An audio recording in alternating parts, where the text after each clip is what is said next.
And before we get into anything, I just wanted to read our disclaimer. The information presented in this session is intended for edutainment purposes only. That is educational entertainment.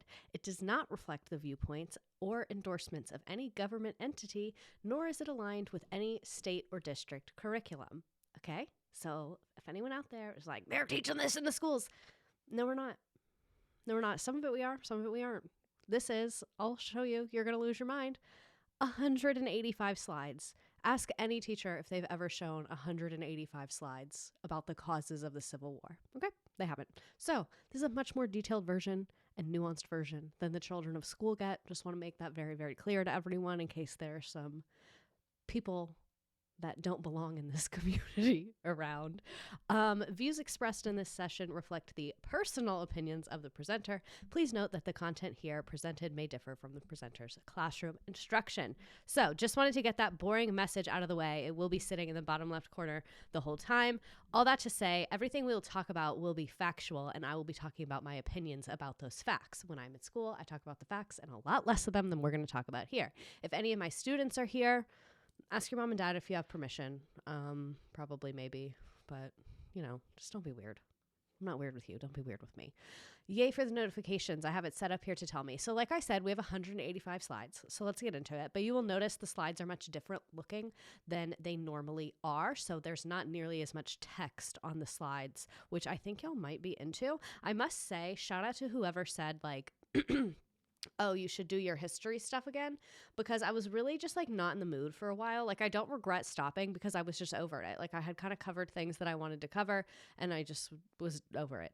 But then when they said that, it's just like really, I kind of forgot that it existed. And I was like, oh, I kind of am down to do that again.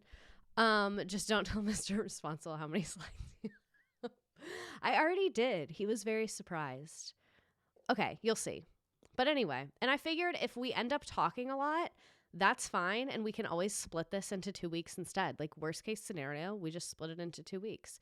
The game is in here though, so that would be a problem. But anyway, I'll do the sources at the end, but a lot of the slides you'll see have like a black background and white text. Those are from these lovely people on Teachers Pay Teachers. This is not an ad at all. They don't even know. Like I bought it like regular. Like just like normal person bought it, like have never contacted them. Actually, that's a lie. One time I couldn't find one of the slides, and then I emailed them and they were very helpful and found it for me and told me what I was doing wrong, which they were right about. But anyway, I just wanted to say this is where I got a lot of these slides. They're great slides. It's the AP US History full year PowerPoints and lectures. It literally comes with slides by topic, by standard, with notes with them and everything. So those are great. And then you'll see there's a lot of other stuff that I put in as well. So it's a mix of a couple things.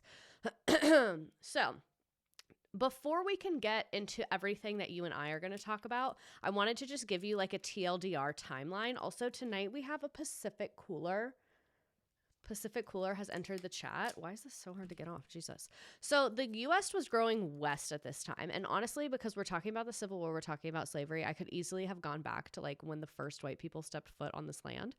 But we could be here for like 19 hours. So we're roughly starting in 1800. So I just wanted to give you like a TLDR of westward expansion, because that is a whole other nuanced topic that I could talk for literally hours about, but that's not why we're here. And I'm really trying to stay focused. This happens in class every single day, just FYI. So good. What are they putting in here? But anyway, we're growing west. So the Revolutionary War ends in 1783. Part of what we got out of that was more land west, because the British were like, fuck off, we don't want you to go west. And we were like, what if we want to go west? And the natives were like, why are any of you here? So the Revolutionary War ended, we went further west. The Louisiana Purchase, Lewis and Clark were up in that bitch. That's going on in 1803. We're going west. We complete the Erie Canal. You might be asking yourself, what the fuck does the Erie Canal have to do with anything? Transportation, we're going west. We're growing. We're industrializing. 1843, the first wagon goes to the Oregon Territory. Then 1845, Texas becomes a state. Again, could be a whole nother stream. So detailed. I actually don't even know a ton about it. I learned about it for the first time this year teaching. And then Great Britain and the U.S. signed the Oregon Treaty. Basically, Great Britain owned Canada, and they were like, fuck off and take this, I guess. And we were like, thanks, we want that. And we came to an agreement and split it, and we got Oregon. And then we signed a treaty with Mexico, and we bought a bunch of the southwestern U.S. A lot of the people living there were not thrilled about that. California Gold Rush, and then we get to the Civil War. So just wanted to give you like context of years and like numbers of us growing west and what exactly is happening with that. So let's talk about what's going on in the South in the 1800s. So that's what's going on, how we're growing west. Again, there's so much more detail there. The natives were really done so fucking dirty in unimaginable ways. So that's what's going on out west, maybe a different topic for a different day. Let's talk about what is going on in the South. It was slavery. Pretty much Pop, you're stuck in a TurboTax commercial. Help, this is not a dance. Boo, Texas, Big Erie Canal girly. We learned about it so much in growing up in canal towns. Canal towns? That is so specific. Currently prepping for my praxis, so this is amazing. Bury My Heart at Wounded Knee is a must read. Are there other teachers in the stream that use the same pictures in your classes? Maybe. Someone ask. I usually just find them on Google. And a lot of times on Google, I look to see what they're from. So you can see literally like these are from the AP shop slides. And then my opinions sprinkled in those little timelines. You get the vibes that we're going for. So let's talk about the Southern way of life in the 1800s. And you see why there's 185 slides. I could have gone through and deleted those, but I was a little too lazy to. So the South became even more increasingly tied to the system of slavery economically, culturally, and politically. The South is a slave society. Like, it's not like, oh, a few number of people own slaves. Even though that's true, the entire economy is based around slavery. So this led this region, the South, on a different economic path than the North. Because in the North, they had a lot of factories, they had a lot of immigrants coming into the country, they had major cities, so they were much more economically diverse. The South produced less than 10% of the nation's manufactured goods. Keep in mind, it's literally the fucking 1860s, so pretty much everything we use is produced domestically for the most part, because like it's really hard to ship stuff. So like we made a lot more here than we used to. But anyway, the North has a much more diverse economy. The South's entire economy is reliant on slavery and slave labor. And that was a part of their culture. Naturally, culture and economy are very tied together. In the mid-1800s, 3 out of every 4 Southern white families did not own slaves. I'm not saying that to be like, see, it wasn't most people. You'll look at, when I show you the economic statistics in a second, you will see this is very much an aristocratic capitalistic system. It is a small concentration of white people that own the entire wealth of the South, and that wealth being built upon slavery. And that's the whole thing with capitalism. See, this is the part we don't do at school. That's the whole thing with capitalism, is that it couldn't be all of the white Southerners, because capitalism relies on only a few people having capital. Does that make sense? So that's why it's significant that 75% of white families didn't own slaves. Not to say they were better people, but just to show how all of the wealth was concentrated in a relatively really small group of people. Many of those white Southern farmers lived self-sufficiently, so they were farming to feed their family and then kind of sold what was left over. And that is just like a sign of the time. It was an agricultural economy. Most people were farmers, so most of them were like poor to middle class farmers. And when we'll talk about the statistics and the economics of slavery in a second, you'll see it's like a very capitalistic business system. When these people are not really running a business, they're like feeding their children. You know what I mean? So Yemen, is that how you say that? I don't know. Yemen farmers typically lived comfortably and would often own a slave or two, but worked right along their slaves. This was relatively uncommon. This was not really the norm. It did exist, but it was not super, super common. The majority of slave owners were not out there working side by side. This was relatively uncommon, like I said. Less than 2,000 families owned 100 or more slaves. So that's what I'm saying. A very limited number of families, yeoman, nice, thank you. A very limited number of families. Oh my God, that makes so much sense. I know someone with the last name Yeoman, and you know how a lot of last names come from like professions. That makes sense. A yeoman. Oh my God, so much is clicking. Anyway, less than 2,000 families owned 100 or more slaves. So that means less than 200 families own this massive capitalistic cotton system throughout the South. So all of that wealth is being concentrated Would you really get in trouble for shitting on capitalism in school? So I don't know, but my thing is I'm very good about like, I am here to teach you the curriculum. Like if you want to ask me things like when we're working about my opinion, that's fine. And like we can have a convo and I'll make it clear that like it's not a part of your curriculum. But when I'm like teaching, I really, really stick to what is exactly in the curriculum. Like this is what the curriculum is. And like, yeah, I might have little funny like lore and stories and things like that. But like, I'm not going to get into a huge tangent, if that makes sense. Like I'll give examples of specific people of things in the curriculum, but I don't like take it that far, you know? So we do talk about capitalism when we learn about like the Red Scare and things like that. So when it's a part of the curriculum, we talk about it. And the kids have a lot of opinions. Like everyone's worried about the teachers. Like what about the kids radicalizing the teachers? Like what's going on with that? Anyway, hey, it's J33. Thanks for subscribing. Anyway, so these were members of the planting class. They controlled the most fertile land, had very high incomes, and this is the key part, dominated state and local politics. The South was very much a capitalistic, aristocratic society where the rich controlled the government and the rich controlled the land. And the land was money because the South had much more fertile soil. A lot of people ask, like, why was there slavery in the South and not in the North? Because the North did not have good land for giant farms. So the North developed a more mixed economy of like fishing and lumber and building and different types of agriculture, as opposed to the South is really conducive to growing cotton and tobacco, which was extremely profitable then. So that's why they had the system of slavery. So it really started as just like geography, I guess, like as to why it happened in one place, not the other. I think a lot of people think it's like morality, like the Northerners disagreed with it. It was literally kind of a matter of natural resources and geography. So that's how like geography relates into history of like how economies develop based on the geography of the land that you're on, if that makes sense. Let me put my computer on do not disturb until tomorrow morning, baby. Okay. So anyway, I can already tell we're not going to get through all of these slides.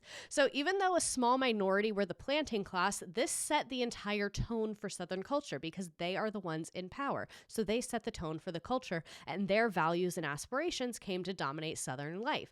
This is like the kind of bootlicker mentality. Like instead of these poor white farmers being like, wow, it's kind of fucked that those people like own all the good land. They were like, oh, I hope one day I could own much good land, even though looking at my surroundings, that makes no sense. That's kind of the thing that's going on here. So a common culture was shared among all white Southerners from poor farmers to a planting class. And I hate when people are like, it wasn't every single person, all generally speaking. Racism, regional loyalty, and kinship ties were the part of their culture. So racism, that's slavery. That seems like a very obvious tie. Regional loyalty. They did not really identify as Americans. They much more identified with their local area, state, region type of vibe. And then kinship, your family. So this is why a lot of Southern culture things like cotillion, where you like parade your daughters around. That's because like family status means a lot. So your family name is very important and upholding your family name is very important. These are all kind of like very common attributes of Southern culture, and they all kind of relate back to this aristocratic slavery based society and culture that they had going on. So obviously they had a pro-slavery argument of why they felt like it was fine. They saw slavery, fewer and fewer Southerners were seeing slavery as a necessary evil. That was kind of like the ethos for the first part of it, is they were like, oh my God, it's so bad, but we have to. And then they started really gaslighting themselves and brainwashing themselves into saying that it was a positive good and that like they were doing a good thing by doing this. Like it's actually so fucking delusional when you think about it. They found legitimization for slavery in the Bible. They also really like cherry picked the Bible and then like fed slaves specific Bible verses to use religion as like a form of brainwashing. And the way that they viewed it is they were like, oh, we are so kind to civilize these people, to teach these people how to live life the right way. And what I say to that is, to the rich white planters, y'all was bathing maybe once or twice a year. So I don't really think you're in a position to be giving lessons. I don't really think anyone's looking to you for advice. per se. So they adopted a very paternalism mindset, kind of like a parent fatherness, which is so icky and gross and just like sends a shiver down my back, viewing themselves as father figures who are responsible for the physical and moral well-being. So they used that to kind of mask the brutality. I think it was the same logic of like, oh, I hit my kids because I love them. And then slavery is like taking that to the absolute motherfucking extreme, is the way that a lot of them were viewing the situation. So cotton. Cotton is so, so important. Cotton became the most important commodity in international trade because it is used as the raw material to manufacture cloth. We didn't have like sheen polyester bullshit back then. We had cotton. So think about everything that's fabric, especially back then when we didn't have single-use plastics. So like any bag, everything is fabric back then. Cotton. It's made of cotton. So this is the growth of slavery and cotton in the United States. By 1860, cotton made up more than half of all U.S. exports. Half of our economy is cotton that was being picked by slaves. Half of the entire U.S. economy. That's why when people say the U.S. was built on slavery, they're not being dramatic or joking. Half was from cotton. Half of our entire economy. Think about, there's nothing right now that's even close. Hemp was popular back then as well too. There's nothing that was even close to how much cotton and the slavery system were bringing into our economy. There's nothing comparable in history of how much money was made, really. So if you look at the years, literally the years that slavery is going up by the thousands, cotton is going up as well. And then 1860s when the Civil War started. So, and the North is not innocent in this. It's not like the North is like, oh my God, they're doing such terrible things down there. The North was buying the cotton. The North was manufacturing based, not agriculture based. So Northern manufacturers participated in the slave economy and definitely benefited from it because that cotton was cheaper because it was being picked by slaves. Had it been picked by people that were getting paid and were there voluntarily, probably would have been a lot more expensive. Like, you know how lattes are like $16 at places where they have like cool haircuts? Like, that's like when you pay people a lot of money to do something, the price of the product goes up. That's how it works. That's how slavery is an economic system.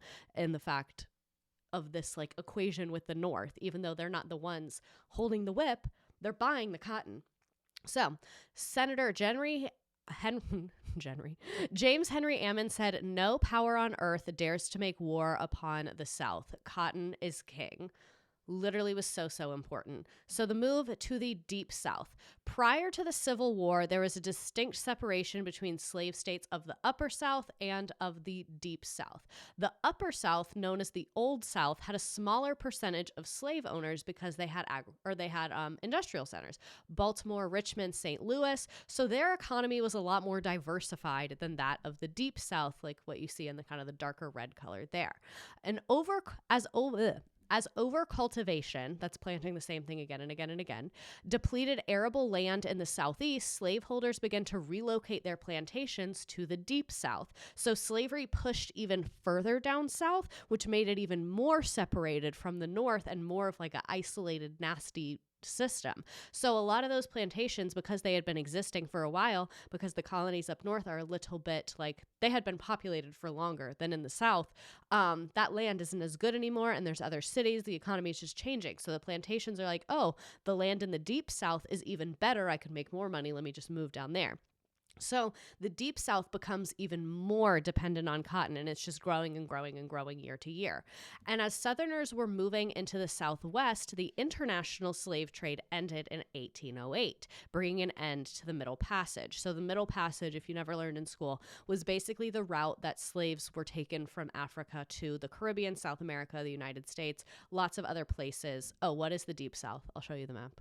The Deep South is the part in like that maroon color, like the lower South, if that makes sense.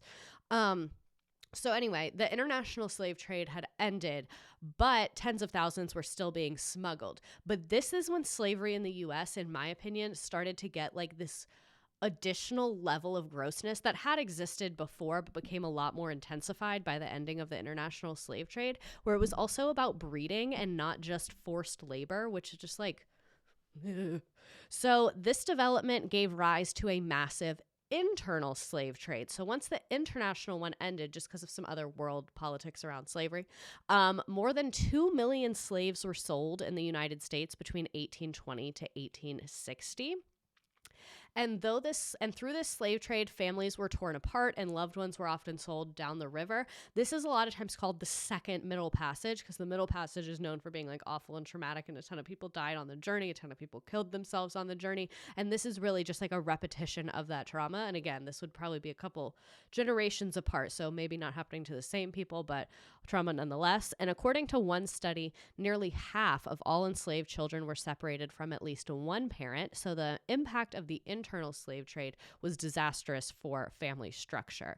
So I want to get into the numbers around slavery and some specific nastiness that you probably didn't get told in school. Wait, is that what sold down the river means? Yes, it is. Why did the international slave trade end? There's a lot of reasons, and honestly, I don't know enough about it to give you a good detailed answer. So, to slavery in the United States, we could have like an entire series about the history of American slavery. There's so much to discuss. There's so much nuance. There's so many people's stories, and there's so many impacts. But I wanted to give you kind of a general big picture in the context of what we're talking about in the Civil War. So I wanted to give you some suggestions of other places. I will send this in the chat right now. So the Legacy Museum offers an immersive journey through America's history of racial injustice. And I've used some stuff from these people as well in class. There we go. I just sent it in the chat. The International African American Museum and the National, which obviously has stuff outside the U.S. too, and then the National Museum of African American History. So I just put their websites in the chat as well. Would be a depressing but very boring stream. Well, what I'm about to tell you is depressing. Or not boring, important. Sorry, I don't know why I said boring. I think I was reading too fast. So anyway, this is about to depress you. It's not boring, but it is depressing and important. So this is the number of Africans taken to the U.S. from 1610 to 1810. Again, the international slave trade, the legal version, ended in 1808. Could we do a stream on prison slavery and the 13th Amendment loophole? We are going to talk about that next week when we do the Civil War, so be there. So anyway, this is numbers by state. So you can see South Carolina and Virginia are the highest. South Carolina is like number one on the list for a lot of stuff. So this is a GIF. This is from Vox, I believe. And this GIF I'm so obsessed with because I think it just like, it really does so much. So what it's showing you, I'm going to kind of break this down for you. The purple number is people per 250 square mile. So that is free citizens every 250 square miles. So where the dots are bigger and it's more solid, it's more densely populated. Where the dots are smaller, it's sparsely populated. Slaves as a percentage of the population. Pink, 10%. Red, 25%, orange, 50%, white, 75%, yellow, 95%.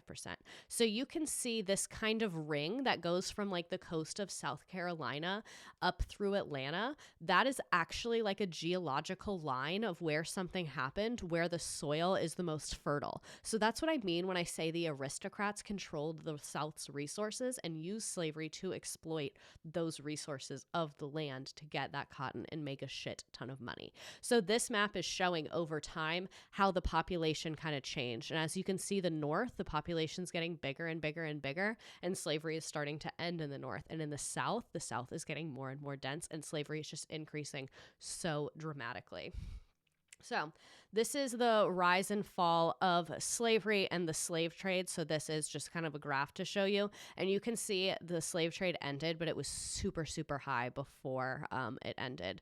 And you can see the rise of tobacco, the fight for U.S. independence. It hit a little bit of a halt. So moving on to slave ports of the U.S., South Carolina is a big one. Like I said, South Carolina did a lot of things, a lot of not chill things. Also in Mississippi, and then really on the East Coast as well. So that's what I mean. Like the North is not innocent in this by any means. So this is a census of slavery. This is from 1810. So this is the total enslaved population per state or territory, 1810. Virginia was very, very high, but like we said, people started to move further into the deep South. And then you can see in Georgia and South Carolina also as well, North Carolina too. So some stats. The importation of slaves was banned in 1808. I don't know how many fucking times that statistic is in here. I think it's just because that's when all the graphs end and it's really abrupt. So everyone feels the need to explain it. By 1860, the nation's black population had jumped from 400,000 to 4.4 million. 3.9 million of that 4.4 were being held in slavery. The primary reasons were natural increase, just people have kids when you put people in groups, and a distinguishing style of American slavery also included rape and breeding. So that's what I was saying, that when the slave trade ended, I know you'd think that would be like a yay moment, but it kind of made things a lot even weirder. So on average, and also like trigger warning on all this, I put that earlier, but just to reiterate that again, were the states during slavery the same states we have today, or were they different state lines? On the East Coast, a lot of them are similar. We'll talk about some changes that happened when we do Civil War next week. On the East Coast, I would say they're roughly the same. A couple changes. One state was like split, but generally speaking, almost the same. So on average, a woman being held in slavery gave birth to between 9 and 10 children. And of the 3.2 million slaves working in 1850, 1.8 million were working in cotton. So that's over half, I believe. The word breeding is mauling me, probably intentionally really uncomfortable in that context. Exactly, because that's the way they viewed it, like the way that people view like dog breeders, because they literally treated these people so bad they didn't view them as human. So the economic value, and I'm not telling you this because I think people should be reduced to numbers. I'm telling you this so you can understand how like capitalistic this system is. It's actually insane. The economic value of 4 million slaves in 1860 was $1,000 per person, or $4 billion total. $4 billion. So a lot of people and like students have asked, like, why did the South die over this? Like, why did they feel like they needed to fight in a war over this? It was always, always, always about the money. It was always about having this aristocratic capitalistic society for them. It was always about that. And enslaved people lost out on an estimated 20... I got my 10,000 steps. Enslaved people lost out on an estimated $20.3 trillion in wages for their labor. $20.3 trillion. The $1 trillion is in today's money. The $1 billion is as well, I believe. $1,000 per person, I believe, is in today's money as well. Yeah, I did put this in today's money.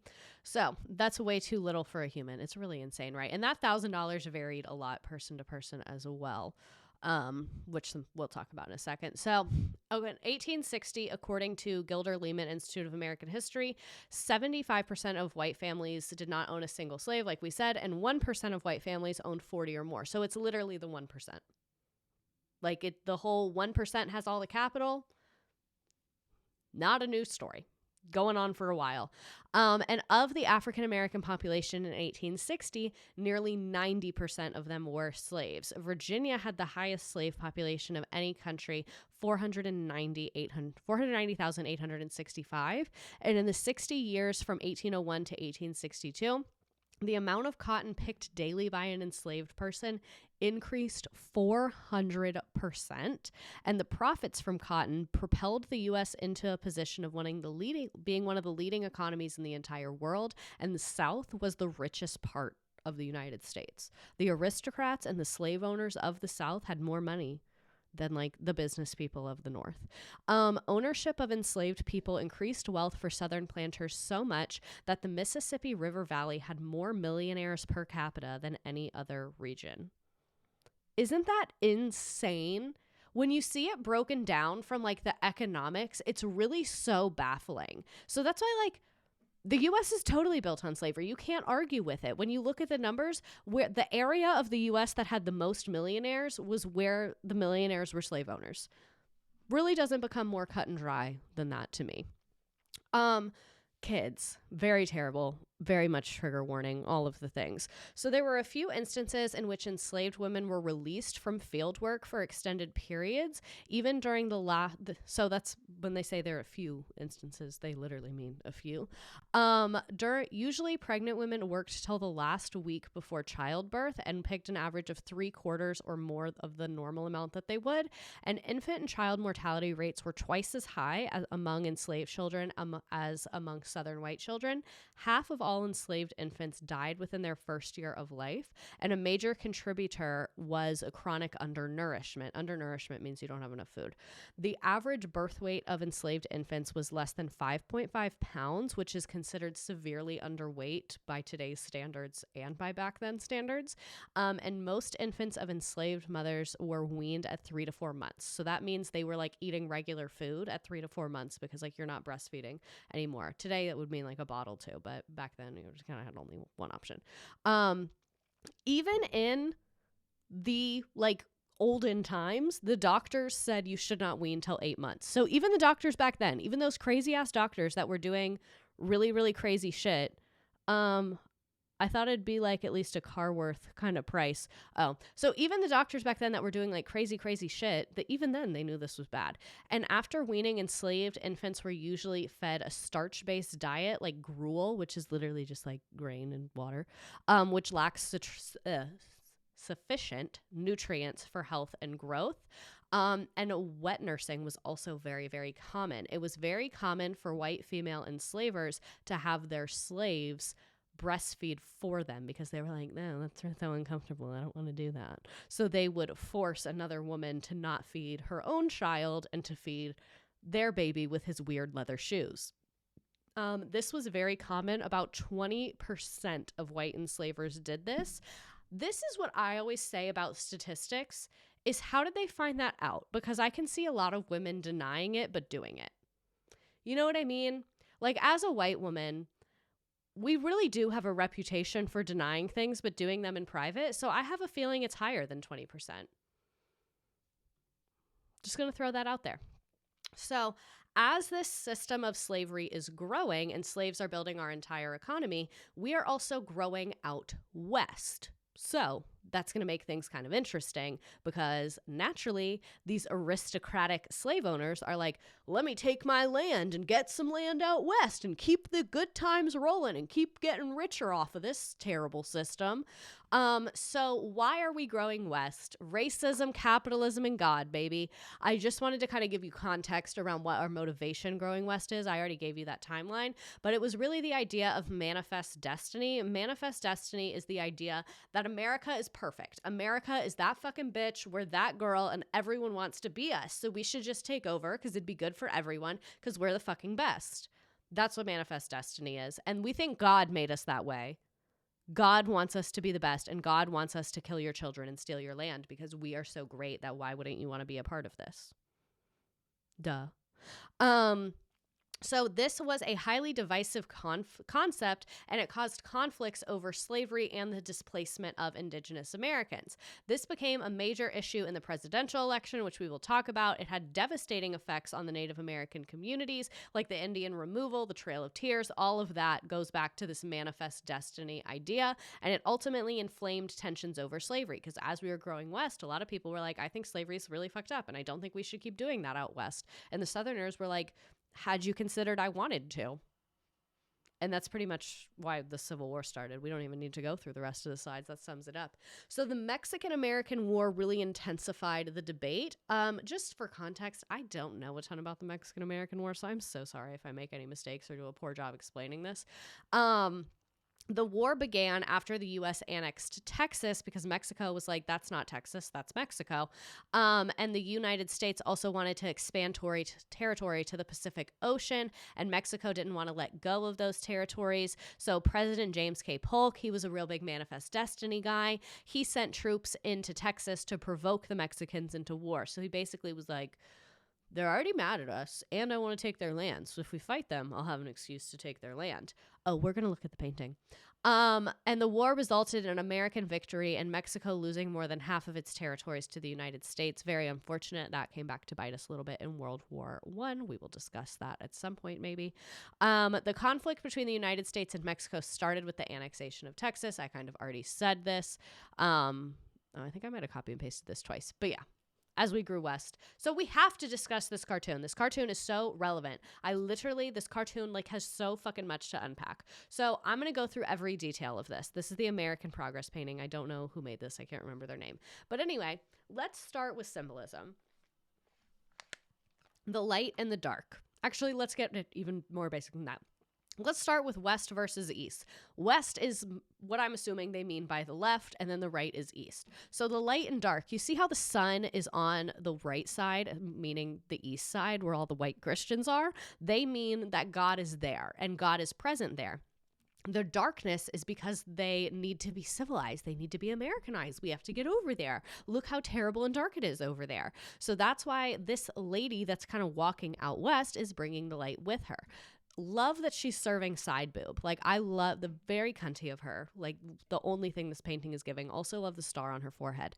She is looking a little bit angelic, if you notice. Her dress is kind of like flapping in the wind, kind of like angel wings. Because remember, a big part of why we're going out there is religion. We think God wants us to do this. We think that it's America's destiny to go out and go west and take over the entire world one day. And then what is she holding? The Bible, because of God. What does she have on her arm? That's not a dog leash. It's electricity, because we have to go out and bring our great technology. Woohoo! The natives never asked us for the telegram, okay? They never asked us to have the telegraph. They literally never asked. So who is that running from this woman? The Native Americans and the buffalo that we're killing. Another thing we're bringing out west. Look at those trains going west. Look at the wagon. Look at the farmers. Because a lot of the natives that lived in the plains area were nomadic. So literally, we're so fucking stupid. So white people were like, you dumb, we have farm, dig a hole in ground, plant the seeds. And the natives were like, we don't do that. And the white farmers were like, you gotta have farm. You gotta have isolated location and do farm. And then we did farm for too long. And then we had the fucking Dust Bowl because we did farm too much. So we should have just fucking listened to them, because clearly they were onto something with their nomadic lifestyle and crop rotations. You're such a good teacher. Every week I think about how I would have loved to have a compelling history teacher instead of an old crusty white man who half cared. So, one of our first national compromises over slavery. One thing about Congress is they're going to come to a compromise. They're going to come to a compromise that everyone's mad at somehow.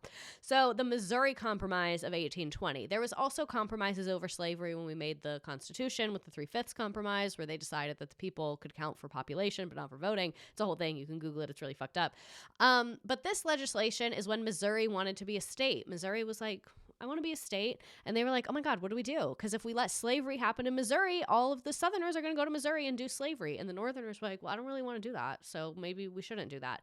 So they decided that they'll keep a balance, because at this point we had the same number of states that allowed slavery as we did states that did not allow slavery. So neither side could outvote each other in Congress, because they were literally like balanced. So that's why it was such a big deal that a new state was joining, because it was going to upset the balance. So they decided, we'll just add 2 states at a time. That'll be our motherfucking solution. So they admitted Missouri as a slave state and Maine was a non-slave state. Again, Maine just didn't have an agricultural economy. So they kept that equal balance. I don't think anyone thought this was going to work long term. In what scenarios are we always going to be adding 2? That feels very coincidental. They also proposed that slavery should be prohibited above the 3630 latitude line, and this provision held for 34 years. So for 34 years, this was our rule. So the yellow-orange states are states that practice slavery. The kind of green states are free states and territories. And then you can see Missouri is this yellow state, but the southern border of Missouri is supposed to be the line. So they're saying any states below the line, those states can do slavery. That's their business. Any states above the line, it's going to be illegal. I do not support the lady in white with the Bible trampling the Native Americans disclaimer. We can disagree with Manifest Destiny and still recognize that that's one of the cuntiest outfits in U.S. history. Both of those can be true. But anyway, this is a map of the Missouri Compromise. So our current plan, again, is just to keep adding 2 states at a time to keep an equal balance. So one thing I did want to talk about, a little bit of like a side moment, is Nat Turner's rebellion and some other cases of enslaved people trying to rebel. So Nat Turner set off a rebellion in 1831. He was born on the plantation of Benjamin Turner, who let him learn how to read and write and learn religion. That was a little bit unique for the time. He was sold 3 times in his childhood and was eventually hired out to John Travis. And when he was hired out to John Travis, he became a fiery preacher and a leader of enslaved Africans on Benjamin Turner's plantation, because a lot of times people would be sold like within one town. So like you might be sold, but like you were sold to next door. So you might still like be knowing and seeing some of the same people. He claimed that he was chosen by God to lead people from bondage. And February 1831, 4 slaves in Southampton County went to a meeting that he called, and he said that time had come for them to launch a slave revolt, and everyone at the meeting agreed. Over the next few months, they planned to launch a revolt on the 4th of July, claiming that Thomas Jefferson said, all men are created equal. So they're like, perfect day, 4th of July. But when that day approached, Nat Turner fell ill, so nothing happened on the 4th of July. And despite a surface appearance of calm, slavery was still starting to become more of a big problem in the like age of revolution, because slave rebels had just gotten hold of American and French revolutionary ideology, and that led to some slave rebellion in Haiti. I don't know a ton about that. I know there was slave rebellion in Haiti, but I'm sure there's some lovely information online about that for you. Also inspired by revolutionary ideology. So revolutionary ideology would be like literature and like speeches and things like giving Revolutionary War vibes. So like they were reading some of the same literature and books like social contract, ideas like that. Can you imagine how sick you'd have to be to call in sick to the revolt? That's what I'm saying. Something really bad must have happened. Haiti was the first and only successful slave rebellion in history. And I know that they got like really fucked with the financial terms of being recognized as a sovereign nation, and they're like still dealing with the repercussions of that. But anyway, back to America.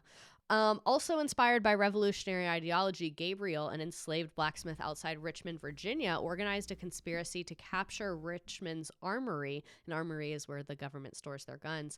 If possible, Virginia's governor, James Monroe. Another slave told the master about the conspiracy, so it never ended up happening. And the largest slave revolt in U.S. history was actually in Louisiana, when hundreds of slaves took up arms and headed for New Orleans. They killed 2 white people before the revolt was brutally put down, resulting in the death of nearly 95 people, whether or not they were involved. In 1822, whites also discovered evidence in the Denmark Vesey, a free black man in Charleston, South Carolina, was at the heart of a plans for scores of enslaved people to revolt and perhaps flee to Haiti. That was also, a lot of people don't realize the Underground Railroad went south as well, not just north. 35 enslaved people were hung for this, and another 31 were transported out of South Carolina. So all of this to say that it was very common for their slave revolts to be happening. I think one thing that U.S. history curriculum does a really bad job of is it kind of paints slavery to be like this monolith where all the people had the exact same experience, and that's really just not the case. And there was a lot of different acts of resistance. There were dozens and dozens of them. And think about all the ones that we don't know about. So I always just like to mention that because I feel like it never really gets talked about. So when Nat Turner approached his 4 recruits with the idea of a slave revolt, they decided that they would not tell other slaves. So they kept it as like a small group because, like you see, there's lots of examples of it not working out when it was a large group of people. So they sought to overcome what would be an insoluble problem, overcoming the whites' advantages in numbers, organizations, communication, and supplies. So their solution was to launch a surprise attack, and they understood that this would likely fail. And one early recruit said his life was worth no more than others, and his liberty was dear for them, because this was essentially a suicide mission, and they really knew that.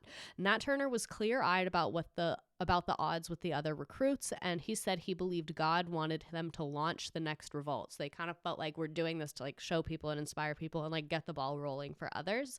Turner was a millennialist. I don't know what that means. He believed the end time described in the Bible was at hand. I could see that if you were living through slavery. That really is giving end times. And according to Turner, God used his nature to provide clues about what was going to happen. So in August 31, there was a very unusual appearance of the sun. One woman said it was as blue as any cloud you ever saw. I thought clouds were white, but unusual nonetheless. And this is what convinced Turner it was time to strike, because the sun was being weird. I don't know if there's a scientific explanation for that. Not a scientist. So August 21st, 1831, 5 conspirators gathered with 2 recruits for a feast, at which they decided that they would begin with a pre-dawn attack against the farm where Nat Turner lived. Prodded by his own men, he struck the first blow. They killed an entire family in their sleep, including an infant sleeping in a cradle. And then the rebels attacked several farms near the starting point of the revolt, killing nearly all the whites and gathering slaves to join them. And then the morning of August 22nd, they had turned towards the county seat, and at each farm that they visited, they killed pretty much everyone that was there. Turner himself killed one person, Margaret Whitehead, who he caught after she had evaded the other rebels, so I guess she ran and he caught her. And Waller hosted a school on his farm, and apparently they killed all of the children and Waller's wife as well. And for about 18 hours, they were going around killing people. They killed about 55 people. And again, they did not recruit a ton of people, but that was kind of on purpose because of other failures. So as they traveled east, Turner's army gathered free, black, and enslaved men. So like they went plantation to plantation and were like gathering the people with them. And the rebels faced another problem. News of the revolt did not lead to the spontaneous uprising they hoped for. So their like moment of everyone coming, I guess, just like didn't really shake out. A lot of people were just not ready to risk their lives, especially when faced against these odds. And while the rebels were adding a few people at a time, quickly white people gathered from surrounding communities and descended upon this. It was 18 hours, so I'm sure some people got away and, spread word of what was going on. And so they had like some skirmishes, some battles. Ultimately, a lot of people were killed. Turner's army was reduced to about 20 men, and then Turner was separated from his army, and that's when the revolt was really over. So it did last for a couple days, and he escaped into the woods. The white leaders ensured that the surviving rebels would not be tried. The trials were by no means fair. They were tried by an unsympathetic court. 30 enslaved people and 1 free black were convicted, and dozens of them escaped the gallows when the governor, following the recommendation of the court, commuted the sentences of those who had contributed little. Others had their sentences commuted because they were young or very reluctant, but they did execute 18 enslaved people and 1 free black person in Southampton. And Nat Turner was missing for months. He was missing for like over a month and a half. And then he was captured eventually, and he had a brutal execution. And like, massive trigger warning, this is so nasty and so gross. That people did this. They sold off pieces of his body as trophies, and his skull was handed down through generations for what they believe nearly 184 years. And they cut his skin and made purses and wallets out of it. And those were given down to families, and that like we still don't know where they are. Some families still have these. You will not change my mind that some families still have these. I'm fully convinced. So these are some paintings and drawings of this situation with Nat Turner.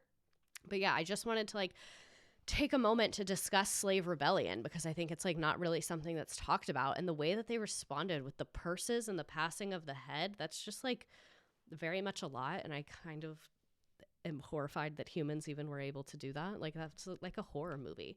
So I bet the Rothschilds have one. Oh my God. I feel like they're going to come to my house now. So the question of slavery, once we get to the point of 1850. So the Wilmot Proviso was from before the Mexican-American War ended, and Congress was appropriating money for the war, and Representative David Wilmot of Pennsylvania was an anti-slavery Democrat. At this time, the Republicans were pro-slavery and the Democrats were Oh, no, that's wrong. The Democrats were pro-slavery and the Republicans were anti-slavery. I apologize. So being an anti-slavery Democrat's very unusual. He introduced an amendment prohibiting slavery or involuntary servitude in any part of this territory. So because when they were trying to push the funding through Congress, this guy like slid in this little thing, it ended up creating a little bit of a problem. So the Wilmot Proviso was passed in the House but defeated in the Senate because Southerners held the balance of the Senate. So it ended up not passing, but that's like the first time they tried to address the issue of slavery in these new territories. So then they decide to go with popular sovereignty. So as the sectional debate intensified, President Polk supported a proposal to extend the Missouri Compromise through the new territories. So that line from 1820, they're like, let's just extend that line. That'll work, you guys. And this was initially known as squatter sovereignty and then later popular sovereignty because it appeared to be democratic. The idea was they would let the people there decide if this is what they wanted to do. It simply allowed Congress to escape the responsibility of deciding whether the question of slavery was whether the question of slavery would be allowed in the newly acquired territories. So under popular sovereignty, because extending the line didn't work, because think about you have like California and shit, it's a big piece of land. They were like, if we just let the people that go there decide, they can decide for themselves. That'll be so democratic. But it's really because everyone in Congress was just a weak ass little bitch and didn't want to do anything. In reality, like we said, Congress just escaped any responsibility. So we move on to the election of 1848. Debates over slavery in the territories dragged on for months and carried into this election. The Whigs were victorious in their election with candidate Zachary Taylor. Look at him. Isn't he a charmer? So former President Van Buren ran on a new third-party ticket called the Free Soil Party. The Free Soil Party wanted to not move slavery out west, but they didn't want to end it in the country. They didn't really give a shit about the South. They just didn't want it out west. So while he lost, he received an impressive 10% of the votes, and 10 free soilers were elected to Congress. So this is how you can tell slavery is becoming a national issue, because the fact that a third party is forming and their main issue is the issue of slavery out west, that's showing this is really hot on people's minds. This signaled that slavery was being a growing national issue, and the second party system was coming to a collapse. So again, the two-party system's not working. Shocker. Everyone's like, it would never collapse. It has multiple times. So California and the Compromise of 1850. California had been coming in, or people had been pouring into California primarily because of the gold rush. So the pouring of settlers precipitated the need for a territorial government. So they were literally just it's called the Wild West for kind of that reason. People were just out there and there wasn't really a government structure. It's also called the Wild West because it was kind of racist towards the indigenous people. Just FYI. But the federal government at this point was still responsible for deciding the question of slavery in the territories. So to do this, they decide this is the magic compromise we're going to come to, because we had the idea of the line, we had the popular sovereignty, we've all had these ideas. We come to this giant, insane compromise. So President Taylor suggested an uncomplicated answer. Admit California as a state and then let Californians decide. This way we could avoid the national debate if we left it to California. But by October 1849, the Californians drew up a state constitution that outlawed slavery. It was not for humanitarian reasons. It's not like they were like, this is wrong, guys, we can't be doing this. It's because they were afraid that slave-owning capitalists would take over the gold. They were like, if the slave-owning plantation people of the South come out here, they're going to bring the slaves and make the slaves do all the work, and then the capitalist will take all the gold. It's because a lot of the Californians were digging for gold for themselves, so they didn't really want to have these insanely rich people come out there. So that's why they outlawed slavery. So this raised fear in the eyes of the Southerners because they still had this equal balance at this point in time. So they're really nervous the fact that more and more states are starting to be added, and California decided not to do slavery because now there are 16 free states. So no one had humanitarian views. We will get to that in a moment.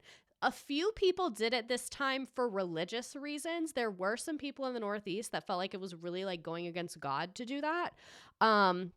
New Mexico, Oregon, and Utah, all candidates for statehood might upset this balance even further. So again, a lot of it is like capitalistic reasons as opposed to humanitarians.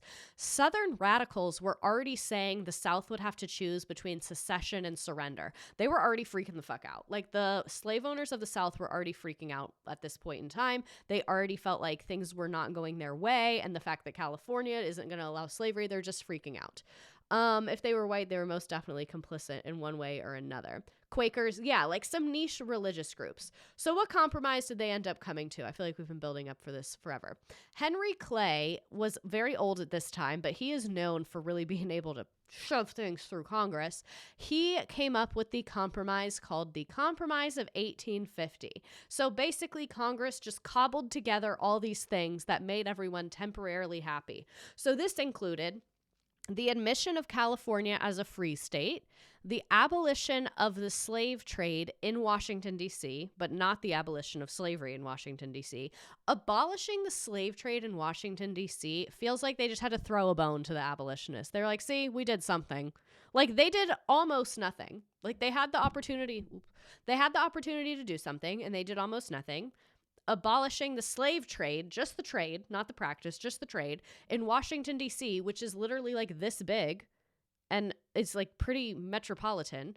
And then they said the formation of territorial governments of the rest of the land acquired from Mexico would be without restrictions on slavery. So they're basically saying any government there that we set up is not going to restrict slavery. And this is an important part. A much more strict fugitive slave law. A fugitive slave law is the law that says if a slave runs away, they're supposed to be returned back. Laws like this had existed, but, oh my God, someone putting the cowboy hat and mustache on me when I'm talking about slavery is why I'm on Twitch instead of TikTok. But anyway, the laws before this had not really been enforced as strictly. This new law was very, very, very, very, very intense. And this new law actually ended up being important for the abolition movement, the people that wanted to abolish slavery, because it made slavery much more in the face of the Northerners. How wild is it that California was becoming a state and all that land in between it was just existing? So this proposed bill launched a debate that raged for 7 months. They debated this in Congress for 7 months, and by mid-September 1850, all components were passed and California became the 31st state. So California is a free state. They basically said all those other areas, the territorial governments are not going to restrict slavery. When they become a state, I guess it's supposed to be up to them. And then the fugitive slave law is being put into place, and they banned the slave trade in D.C., you guys. Really big W on that. Like, that's so insultingly little. This is why I hate compromises, because they're never actually compromises. For a few years, this was kind of working. The sectional conflict started to fade a little bit, and the economy was really booming at this time. Because keep in mind, at this time, you have two capitalistic engines booming. You got the cotton slavery system in the South, and you have the industrial system up north that was exploiting poor people, children, and immigrants. So you have all that Southern cotton going up north and being made into dresses, curtains, sails, and bullshit, making tons of money for a group of like 2,000 people. Everyone else is suffering. I just watched your video about people being excited to hear you talk, but your students don't listen to you. So there was an evolving abolitionist movement. I want to show you this video. This is from like a History Channel documentary, I think. But Southerners wanting that Fugitive Slave Act actually kind of played themselves, because more and more slaves had been escaping. We'll talk about the Underground Railroad in a couple seconds. But the slave owners were like, oh, these people are escaping. I want a law that makes them come back. But in reality, what ended up happening, I know the audio changes because I'm about to show you a video. What ended up happening is Northerners who didn't really have an opinion about slavery suddenly saw how fucking crazy this was. Because you'd just be chilling and like the guy at the market gets fucking kidnapped in front of you. And you're like, what the fuck? That's what y'all are doing? So people, because keep in mind, we don't have the internet, we don't have travel. Most Northerners had never met a slave. They had never talked to anyone who was enslaved or experienced any of these things. They had never been near a plantation, and they didn't have any access to books or websites or like any of the things that you and I do now. So it makes sense that a lot of Northerners didn't have this humanitarian viewpoint because they literally just weren't really being exposed to it. Hot take, I like this audio better. Interesting. So, this is just a little video to kind of show the way the Fugitive Slave Act did. They couldn't turn a blind eye. We don't have things like fingerprints and photo ID anymore, so it'd literally be like, it says that he is tall. You are tall. Is like pretty much their identifier. Women were becoming politicized with the abolitionist movement, also because this is when a lot of churches started allowing more women, and a lot of people, their abolition was tied to their religion, because they said it was like God didn't want that, and a lot of them were also a part of the temperance movement, and they felt like alcohol was also against God. Slavery. Basically talked about that. Do you want me to switch the mic back? Yes or no? So let's discuss the context of America's growing abolition movement. There had been anti-slavery groups since America was founded. No. Interesting. I'm going to switch it back. I'm getting very mixed results. I'm switching it back. So there had been very, like, existent groups that were anti-slavery for a while, but they started becoming a lot more intense, especially after the Fugitive Slave Law was passed, like I said. By the mid-1830s, which is before the Fugitive Slave, the unity of abolitionist crusade began to crack. Some people were frightened by the violence of anti-abolitionists in the North and South, and they advised a more moderate approach to abolitionism. Abolitionism is the ending of slavery. By the mid-1830s, I already fucking said that, others began to argue for a more radical approach, like William Lloyd Garrison, who in 1843 was calling for northern disunion from the South. He was like, we gotta leave these bitches, like, they're doing slavery, it's fucking gross, and it's immoral, like, we should form our own country without them, which, like, that does kind of abandon all of the people in the South, in my opinion. A few even began to advocate violence, like John Brown, who we will talk about later, who led, like, a stop slavery robbing situation, which we will discuss. So propaganda doesn't always mean something like who has like mean intentions. Like Harriet Beecher Stowe wrote Uncle Tom's Cabin. She was not a professional writer and she was not abolitionist, but she was very angered by the Fugitive Slave Act, which inspired her to write this book. So propaganda just means media that's trying to get you to believe something. And she was trying to show that she really like felt like this law was bad, even though she had not been an abolitionist before this. So I like to use her as an example of like how the Fugitive Slave Law really radicalized a lot of people. Within the year, it had sold 300,000 copies and was reissued again and again and again. Lots of people were reading it. Her tale, it's like very much does not age well. So I'm not going to tell you to like go read it. There's a lot more things to read if you want to learn about the like horrors of slavery. But it showed this man as being very, very patient. So people are like, oh my God, maybe people do have feelings. And it revealed the nature of slavery to many Northerners who, like I said, had never issued or had never witnessed this firsthand. The South hated her. They hated her. They thought she was a bitch. The book exposed Northerners to the evils of slavery and had huge impacts far and wide. Lots and lots of people read that book and it really, really radicalized them. It's also very, I can pretend the terrible slave owners don't exist by being a separate country rather than trying to be a part of the solution. That appears to be a very common thread, that they were just like, that's bad, we should leave, instead of like, that's bad, we should go there and do something about that. So, the Underground Railroad. Historians estimate that nearly 100,000 enslaved Black Americans escaped to freedom before the Civil War, many with the help of abolitionists, both white and Black. And like you can see in this map, it also went into Mexico and to the Caribbean. Groups organized secret escape routes known as the Underground Railroad to assist with those escaping. Again, we could do a whole stream about this alone.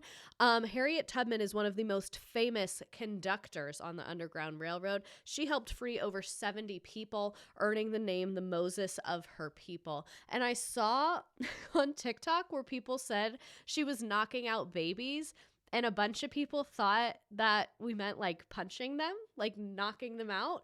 But apparently she would give babies like medications to make them go to sleep for like 24 hours so that they would be quiet on the journey, which makes a lot more sense. So just wanted to bring that full circle for anyone who hadn't seen it.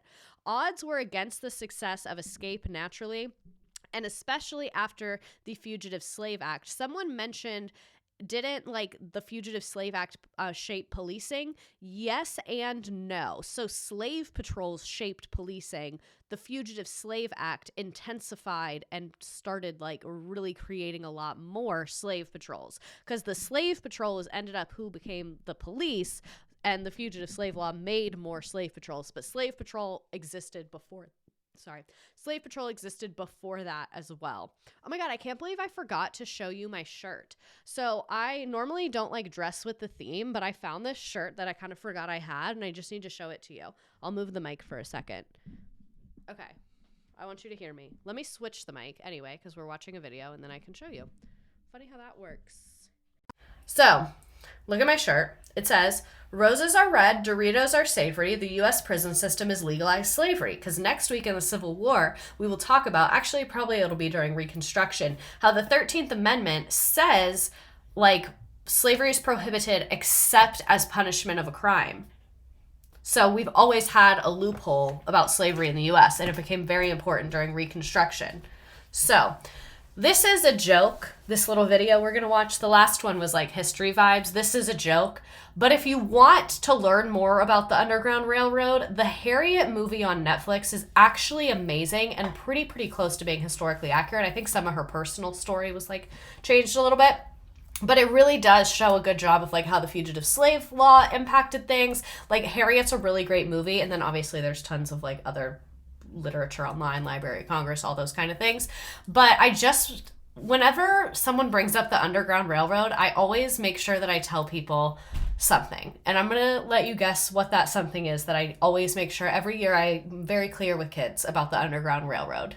We're going to visit First African Baptist Church, which was part of the This is from Real Housewives of Atlanta. Underground Railroad. This is history. This is the oldest in North America, correct? For those of you on TikTok, you have to come to Twitch to see this. Oh, I did not expect it to be this grand. This is old Hollywood glamour. These windows on the side were put in place in 1885. The style of the building is Greek Revival, and then in the balcony is the oldest pipe organ in Georgia. Everything was built by hand. Can you imagine building this all by hand? And if you notice, the 3x3, the 9-patch, and the ceiling told somebody this was a safe haven. Wow. Being here in such a historic place really makes me feel connected to my grandfather's legacy and how hard he fought for our civil rights. This part's serious. I'm sorry. If I do notice the holes we have in the floor shaped in a diamond, so the Underground Railroad passed right beneath us in that area. So this way used to catch air as they were moving below us. And there's 4 feet of height below, in which orally was a crawl space. So this is like an actual good historic example. A lot of times it would be churches, people's homes, businesses, farms, random places where someone was like, yes, I can assist with this. This is something I can do. They would like hide people for an evening, feed them, transport them somewhere. Lots of different people. And that's why I really like the movie Harriet, because they show lots of different examples of what the Underground Railroad looked like, because it was a network of people that were all doing different things. It wasn't like you got a map. The ventilation holes. To this day, we don't know how they got in or out from the inside of the church. I mean, to be standing on the same floor that people crawled under to escape from slavery, it humbles me because so many people had to die in the struggle so that I might have these freedoms.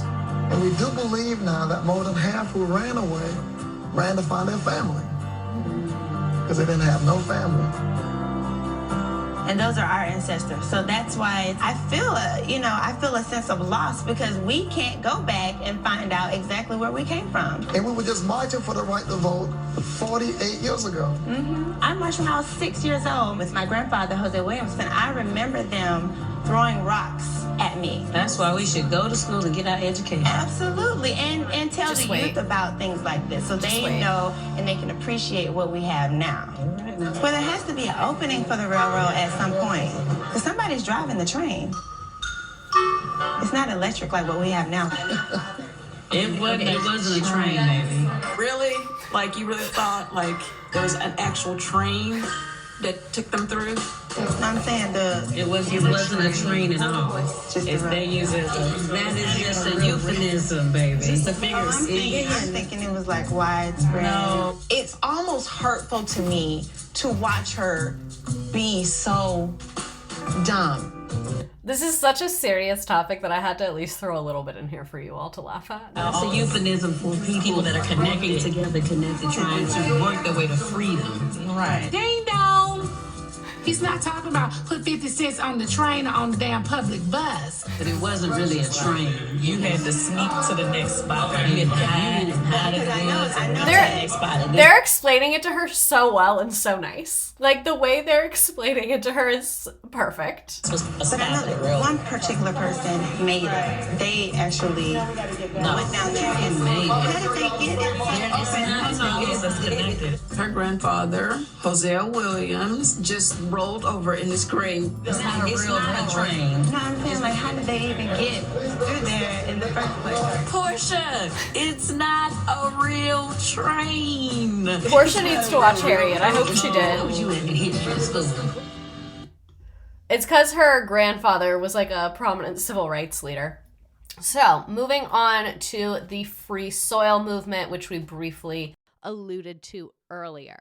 So the free soil movement is because as we're growing west, people are like, what are we going to do out there? Because the North had a manufacturing economy reliant on free labor. If you notice some of the free labor means like the people are free, not it costs no money. They did pay them. But a lot of them were kids. And the South was dependent on slave labor. We have these two economies within one country. And while the abolitionist movement was evolving in the North, some Northerners did not object to slavery on principle, but they were worried it would undermine the free labor market because their fear was like, well, if this person is being forced to work for free, no one's going to want to pay me to do work. So the free soil movement arose portraying that slavery was incompatible with free labor. I don't think I have a way to turn this up. Yes, no, maybe so. So the Free Soil Party, like we talked about, was formed in 1848, and their main shtick was they did not want slavery to expand into the territories. They did not have any challenges to slavery in the South. They just didn't want it to expand. The goal was to ban slavery in the territories so white farmers would not need to compete with slave-based plantations. Because like we talked about, the capitalistic aristocrats of the South were the ones that were wanting to go out west and bring this system out west. And so then when we saw this kind of like people being upset and having a little bit of a problem with slavery for really the first time on a national scale, the South really tried to defend slavery. So they had their intellectual defense of slavery, like we talked about. We talked about this a little bit, so I'm going to pop through some of this, where they said it was a positive good. So we had talked about where they argued like, oh, we're civilizing them, we're helping them, like all that bullshit. But the Southerners also started to argue slavery and cotton was key to making this a prosperous nation. So like we said, the North is not innocent on this. It is. It's already, the slider's all the way up, babe. The slider is all the way up. I so appreciate that offer, but it is, she is all the way up. Yep. She's all the way up. Like DeSantis said that slaves gained skills by being slaves. Ron DeSantis has brain rot. So the South is still continuing to defend their use of slavery, and they started to make biological arguments. This is very much giving like eugenics vibes of what they viewed. They also said that the status of slavery was protected by the Constitution. So this is why when you see people talking about states' rights, this is what they're talking about. Southerners said that the Constitution did not give the federal government power to make legislation about slavery. They said, nowhere in here does it say anything about you guys making slavery laws? So that's where this argument comes from. So let's get into the failures of these compromises and attempts to resolve this issue. So for context, in the 1850s, like we talked about, there was a lot of different attempts to solve this, but by 1854, Kansas and Nebraska, baby. It's time to decide, what are we going to do about Kansas and Nebraska? In January 1854, Democratic Senator from Illinois, Stephen Douglas, introduced a bill aimed to organize the huge territory west of Missouri and Iowa into the Nebraska Territory.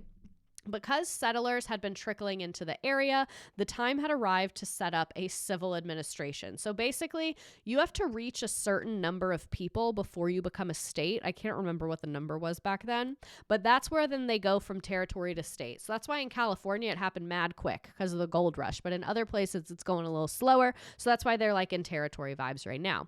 The territory laid above the Missouri Compromise line. So that means that they're supposed to not have slavery above that line.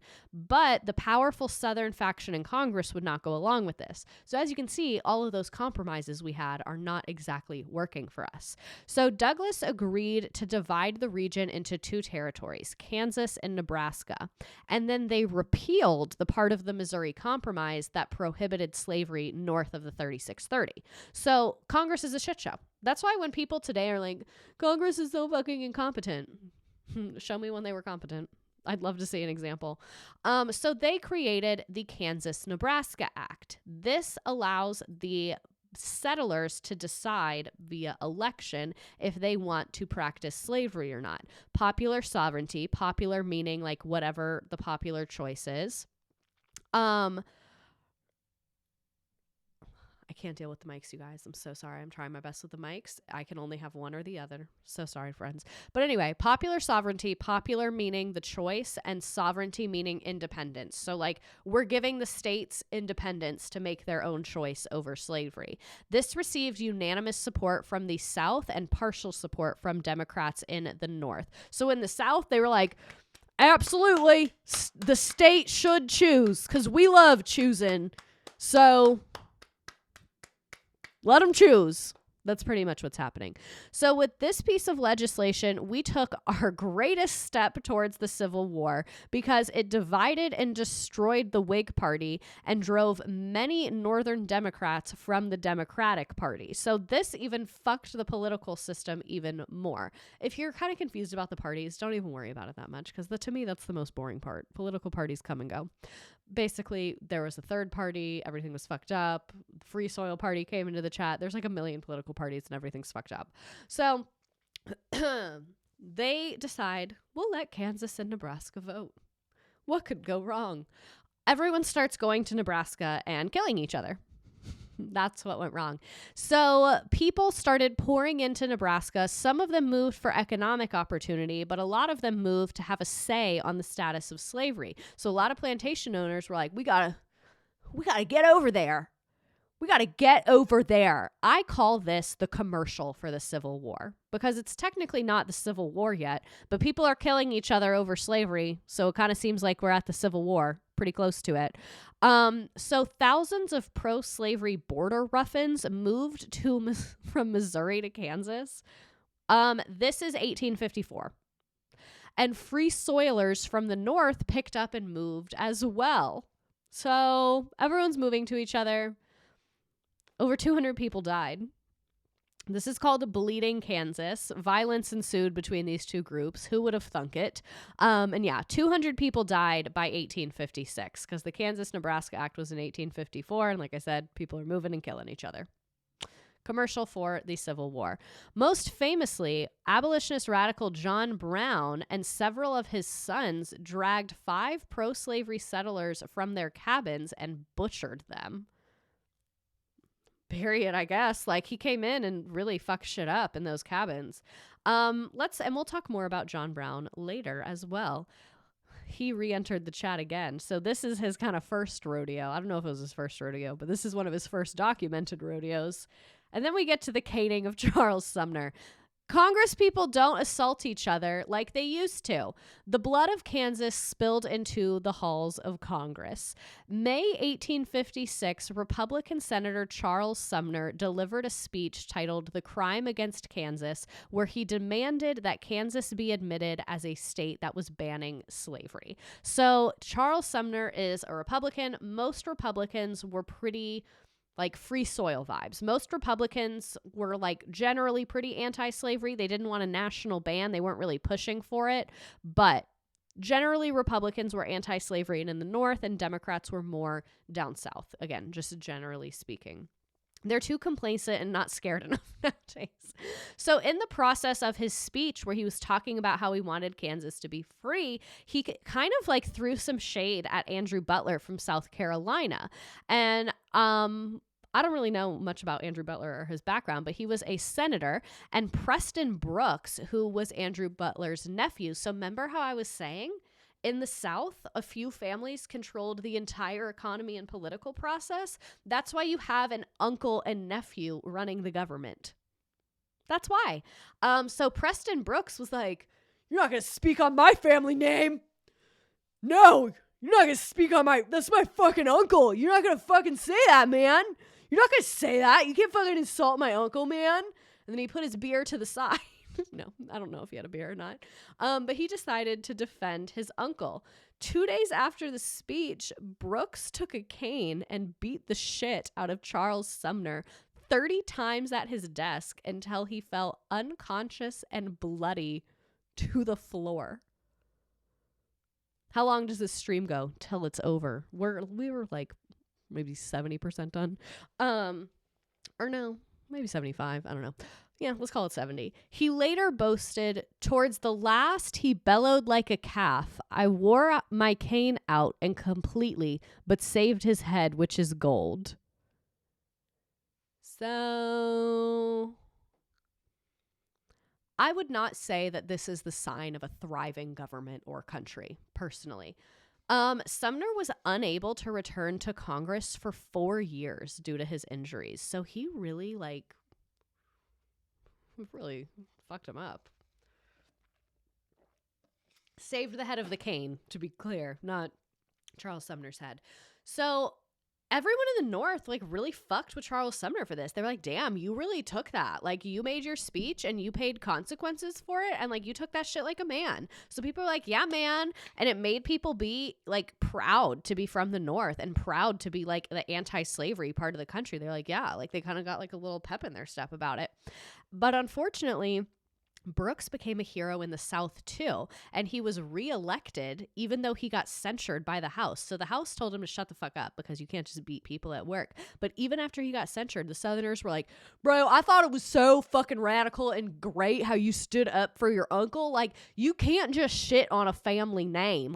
When are people going to learn that you can't shit on family?" Because remember, when we talked about the culture of the South, family and status was a big part of it. You see why we had to go through a full 60 years of history to get to the causes of the Civil War? Yes, we are going to play the game at the end.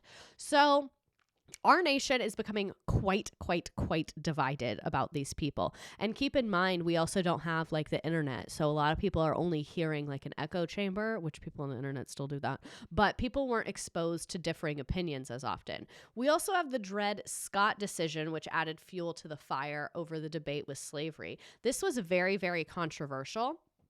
So Dred Scott was enslaved in Missouri. He was owned by an army surgeon.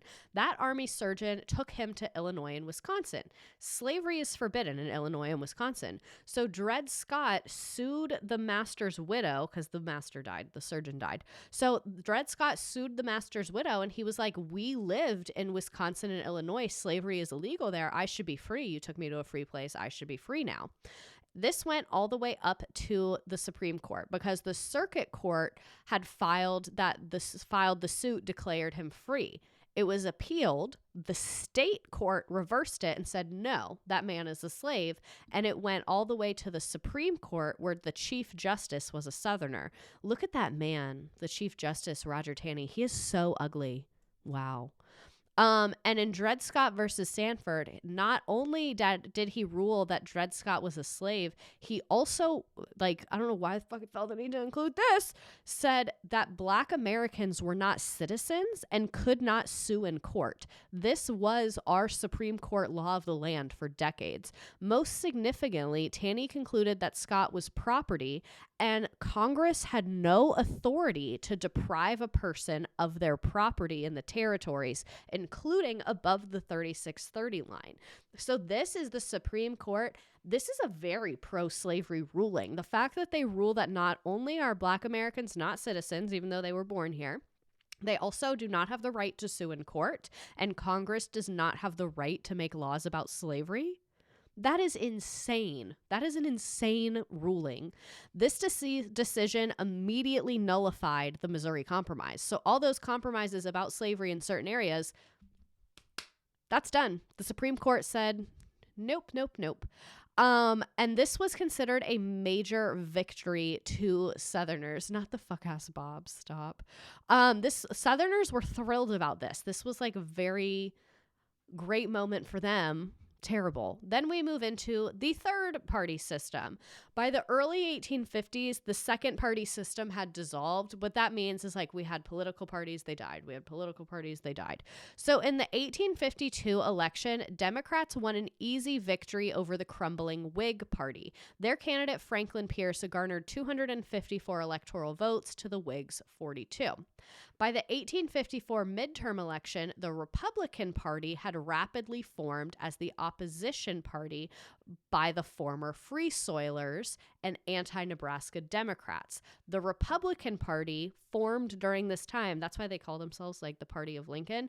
And they ran on the platform of free soil in the territories. A lot of people ask, like, if this is how the Republican Party started, how the fuck did we get to where we are now? It has a lot to do with the civil rights movement and some, like, yeah, that is a real live elephant. The civil rights movement, some propaganda, Reagan, Nixon, a lot of people in that era, like, there's a lot of reasons why the Republican Party is what it is today.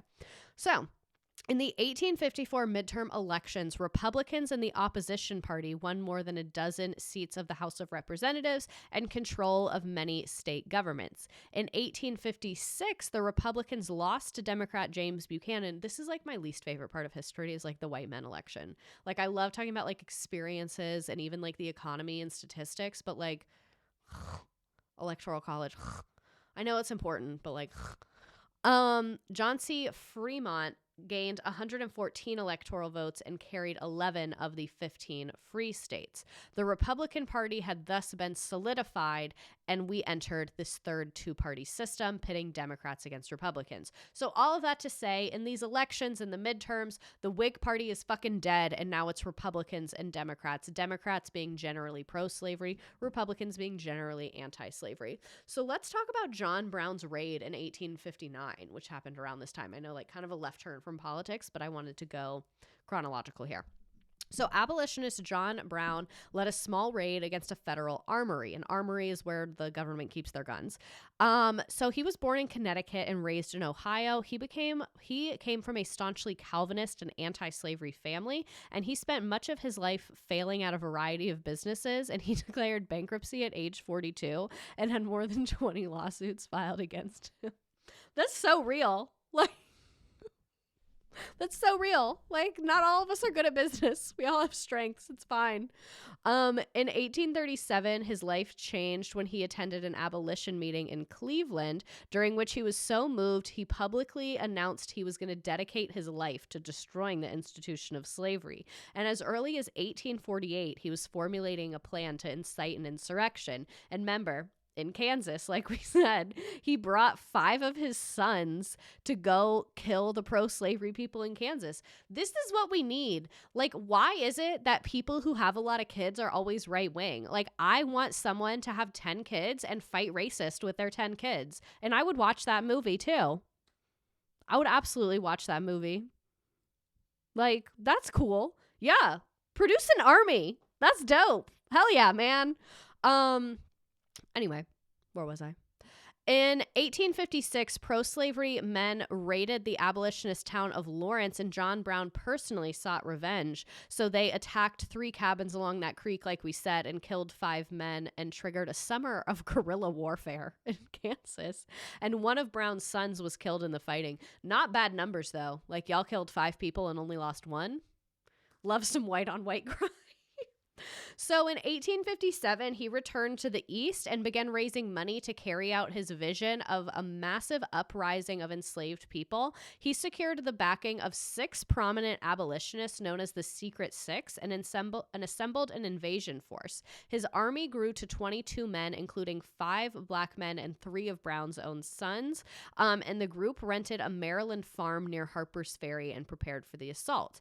The night of October 16th, 1859, Brown and his band overran the arsenal. Some of his men rounded up a handful of hostages, including a few enslaved people. Word of the raid spread, and by morning, Brown and his men were surrounded. A company of U.S. Marines arrived on the 17th, led by Colonel Robert E. Lee, T., and Lieutenant J.E.B. Stewart, Jib.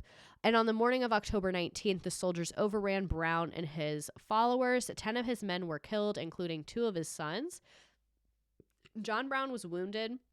He was tried by the state of Virginia for treason and murder and was found guilty, and he went to the gallows. Before his execution, he handed the guard a slip of paper. This is like, will send chills down you. I, John Brown, am now quite certain that the crimes of this guilty land will never be purged away but with blood.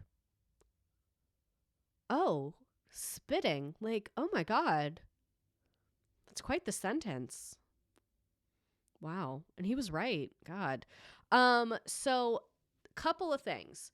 Nat Turner's rebellion and John Brown's raid made life a lot worse for people living through slavery in that area. People started being much more strict and horrific to the people that they enslaved because of events like this. Not to say that this event shouldn't have happened, just I think it's important context of the time. This is John Brown. Look at his eyes. Like, he's standing on business. Like, one thing about John Brown is he is going to stand on business. Absolutely.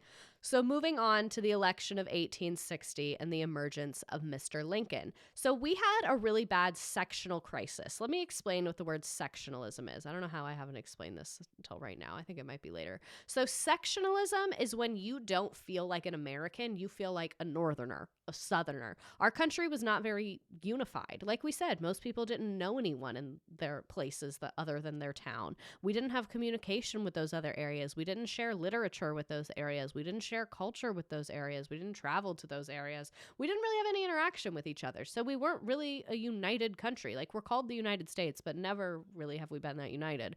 And that was really just getting worse and worse and worse through all these things that we talked about. So the congressional election of 1858 took on an even more important role than a congressional election normally takes.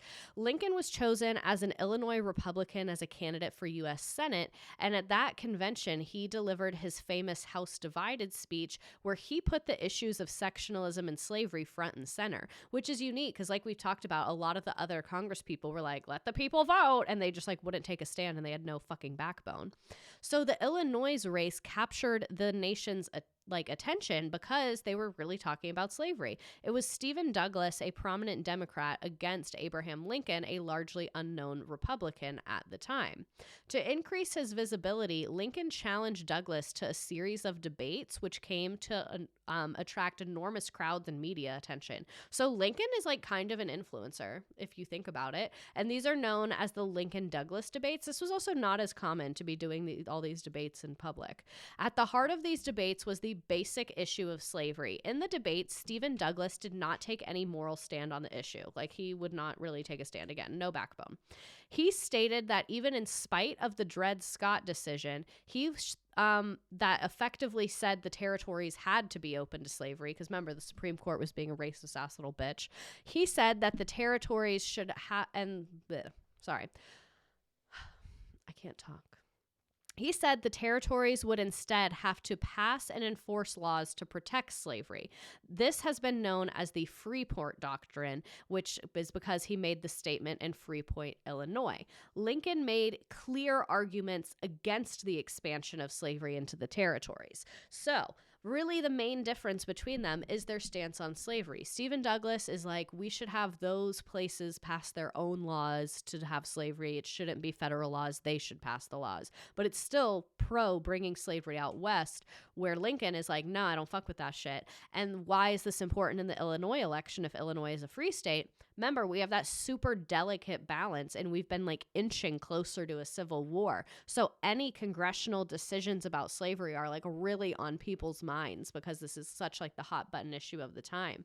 Lincoln ultimately lost this election, but even though he lost, like I said, it made him an influencer, and he grew a following in Illinois and around the nation.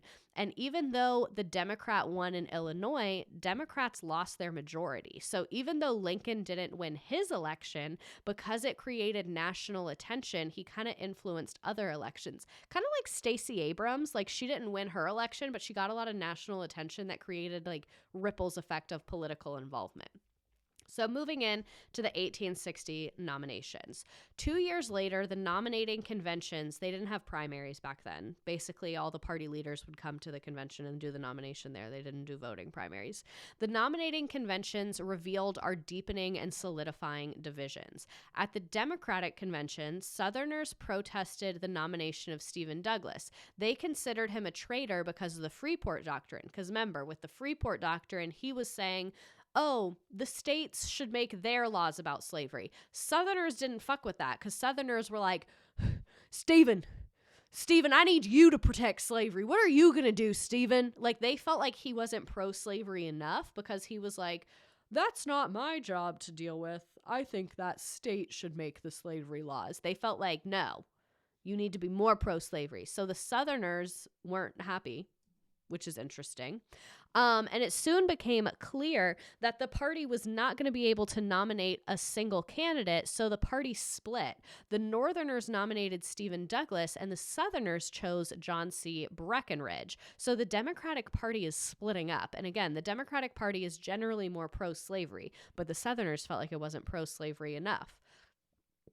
The Republicans nominated Lincoln.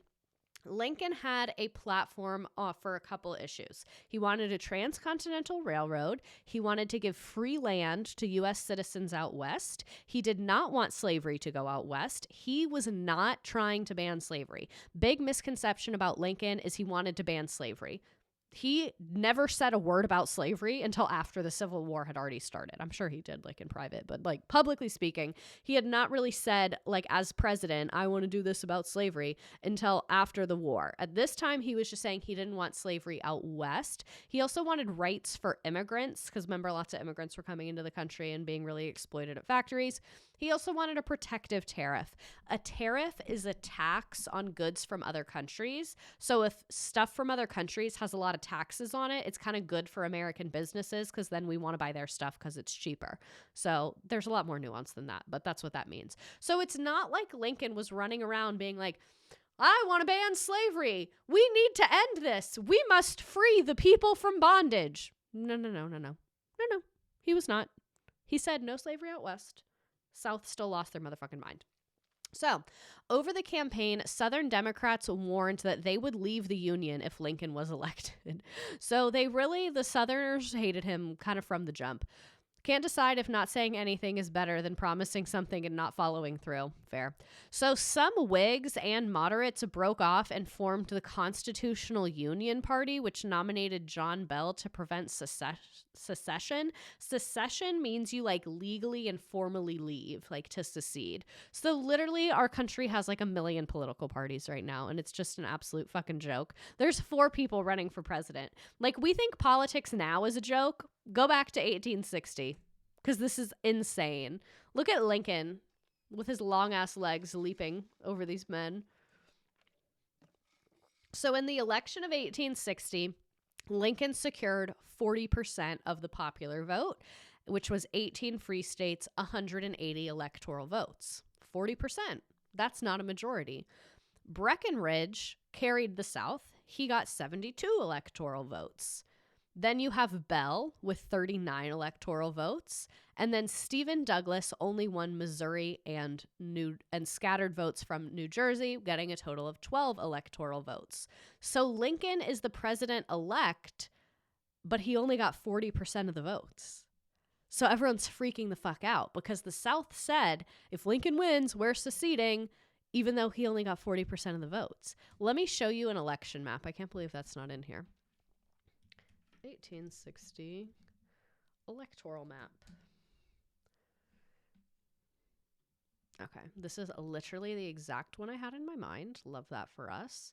So here is the electoral map from 1860. So you can see Lincoln as the Republican got the most electoral votes out of anyone, but only got 40% of the popular vote. But no one else got more than he did. Like Stephen Douglas only got 29% of the popular vote, and even though he only won like some of New Jersey and Missouri. This is why the Electoral College is like a disaster and always has been. Like it caused problems then, it's causing problems now. It's just a disaster. First place, but still under 50%. Exactly. So, like, he did win the election. It's not like with Trump-Hillary popular vote versus electoral vote. I just love this map because it's so different than anything we've seen in our lifetime. And then plus all of these areas can't vote for the president yet because they're still territories. So, secession appears inevitable.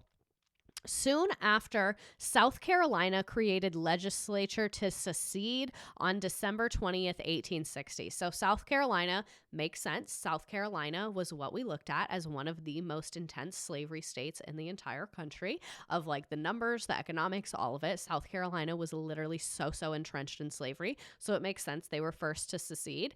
This was followed by the rest of the lower South: Mississippi, Florida, Alabama, Georgia, Louisiana in January, in Texas in February. So December to February is when the lower South is seceding.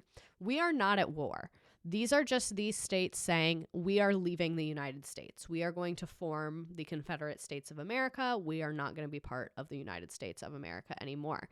Because in February 1861, they adopted a constitution that was very similar to the U.S. Constitution, but it did explicitly say that slavery was going to be a thing forever, and they established the Confederate States of America. They elected Jefferson Davis to be their president. So this is very, very directly trying to form their own country. Absolutely clearly, that is what they are trying to do. Southerners couched their reasons for secession in the idea that Republicans would bring an end to slavery in the South, even though, like we said, that was never the intention of Republicans. They never even really said that. And they felt that this was a threat to states' rights because they felt like, well, the Supreme Court said you can't do this, but y'all are trying to do it anyway. So when anyone gives you that states' rights argument, it is about states' rights. It's about states' rights to practice slavery. That's what it was about in the Dred Scott decision. That's what it was about in all the compromises. That's what it's been about the entire time. So it's states' rights to practice slavery and make slavery legislation. In his inaugural address on March 4th, 1861, because keep in mind, back then they had to like count the votes by hand and you had travel time and everything just took a long time. So the president got inaugurated in March. The president did not get inaugurated in January. So when all of this shit is going on, he's not even the president yet. Like, could you imagine a worse first day of work? President Lincoln tried to reassure Southerners that their rights, especially their right to slavery, would be protected. He said, "I have no purpose to directly or indirectly interfere with the institution of slavery in the states where it exists." He also stated that acts of force to support secession were insurrectionary. So he kind of was like, I'm not trying to fuck with you, but if you fuck with me, you're fucking with me, is really what he's saying. I would be so annoyed trying to read old-timey handwriting. So we're getting to the juicy part here. When shit really hits the fan, that's how you know we're almost done. April 1861, Fort Sumter. Fort Sumter is in South Carolina. This belongs to the U.S. government. It is a military fort. They were running low on supplies. So Lincoln was like, let me restock my fort. Like, this is my fucking fort. I don't give a fuck that it's in South Carolina. It's the U.S. military's fort. Those are our soldiers there. I'm going to go send some supplies to them because they need supplies. In response, Confederates bombarded the fort for 2 days. So the Confederates really fired the first shots of the Civil War. They fired the political shot when they formed the Confederate States of America and elected a president, and then they fired the literal shot Political and literal. They fired the literal shot when the literally just dropping off some blankets and food, stuff that you need, and they shot at them. Then the U.S. military surrendered the fort to the Southerners April 14th, 1861. This really does feel like it could happen now. High key. Oh yeah, I wondered, did people who didn't own the land leave the South during the Civil War? We'll discuss. We have a lot to discuss tomorrow about the actual war. You see why I had to separate this into causes and the actual war. So the Civil War had officially begun. So that is years and years and years and years and years of the horrific institution of slavery, the economics of that institution, mainly today we talked about the politics of that institution and how our country really grappled politically with this system for decades, and that the Civil War was very predictable and was definitely over slavery. So after the Civil War started, this is kind of mainly about next week, so we'll talk about it again then, but after the Civil War started, that is when Virginia, Arkansas, Tennessee, and North Carolina joined. So it was at first just the lower South, and then some of the other states joined, and a couple of states, Maryland, Delaware, Kentucky, and Missouri, they were slave states, but they never joined the Confederates. They were like, yeah, we're not willing to die for this. Y'all are being weird about that. So they stayed loyal to the Union, which we will discuss. And those in West Virginia strongly supported the Union, so they separated from Virginia, and that's how we got West Virginia. So, like I said, I mentioned that a little bit earlier, how when someone asked if the state borders were the same, this is when we got West Virginia, and they were on the side of the Union, which we will discuss more next week, but those are the official battle lines. That's why I went all the way up to that point in the Civil War, so you could kind of see the map of who is who and who's fighting who and all of that. So next week we will be discussing the actual war. I stream on Twitch. I am not a military tact person, so we'll talk about a couple battles, but it's going to be more about the social, political, economic effects. We'll talk about what was happening, who's winning, who's losing, but I'm not going to be this was the bayonet they were using in the 4th hour of the battle as they approached onto the hill. There's lots of people online doing that. I'm not one of them. Go find one of them if that's what you want. That's not what we're offering here. These were the sources that I used. Like I said, a lot of those slides were from the AP, the history people on Teachers Pay Teachers, and then some other websites, history.com, all of that. I really enjoyed this, and I hope that you guys really enjoyed this, because just for context, this took me about 45 minutes to put together. Normally when I stream, it takes me 2.5, 3.5 hours to make that deck, because I'm making it all from scratch. This, I literally just put together multiple PowerPoints and then added in supplemental information, some of which I already had in my Google Drive. But let's play the freaking game. I'm glad that you enjoyed it. And again, I hope that it was slavery is obviously a very heavy topic, but I still wanted to make this you didn't leave feeling crazy sad. And again, there is so much to discuss about slavery that we did not discuss here tonight. I tried to give a big picture of the economics and a couple examples of common practices, but there's tons of other info you can get on that. I'll put those in the description as well. And I hope that this was very enlightening, because I think that a lot of kids don't get much detail. Let me actually shut the fuck up and let you play the game while I do this. Which game do we want to play? Which game do y'all want to play? The game is trivia questions or history questions about what we just learned. So all you get is clout from it. You really don't get any prizes. Here, let me put the link in the chat to join the game. If you want to join the game, the directions are on the screen. I don't want your email. I don't want your name. You can use a fun little nickname. You don't have to make an account. It doesn't cost money. There's no bit. There's literally no bit. Himalaya. We haven't done Himalaya in a while. Let's do Himalaya. There's no bit here. None at all. It's just a fun little trivia game. You don't have to download an app or anything like that. But anyway, what I was saying, the reason I wanted to do this is because I think that we really gloss over the history of the politics of slavery in the 1800s. And I think that like, not to be corny, but like learning is how you avoid future civil wars. And I think when you see how inevitable it was and like how obviously it was going to happen, it's just like very enlightening about America and our political system and our political processes. And I feel like so many kids get this like abridged version in school where it's like the North was anti-slavery, the South was pro-slavery, and then they fought over it, when we can see like that really was not the case. Like that's such like it's literally just wrong. Like, that's wrong. This was great. I feel like you touched on the points we learned in school, but went into the reasoning behind it. I hope so. Let me put this on Himalaya. As a Canadian, I enjoyed learning about this. Part 2 next week. Yes. Next week, we are talking about what happened during the Civil War. So we just went up to like the first shots being fired and what states are on what side. We will pick up there next week and talk about the draft riots, what each side had in terms of who had the advantage, who was winning when, some of the effects on regular people who are not soldiers. So we're going to talk about all that stuff. And just to give you a warning, the week after that, I am going to be on vacation. So just to let you know, Twitch has a way where I can replay an old stream. So I can replay an old topic. I'm going to try and figure that out. I apologize if I fail at that. But, so this upcoming week, the 26th, March 26th, we'll be talking about the Civil War. The following week, I will be out of town. So we will not be streaming that week, but I will give you a little movie to watch as your sub plan. I felt like I learned more in this versus my Canadian history. Of course, you're going to put on a video for us.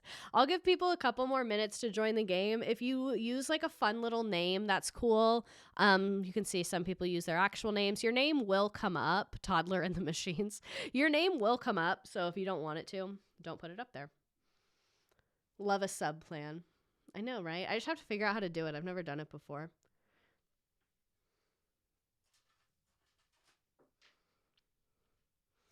Alrighty. Oh, the number's still going up. I'll wait.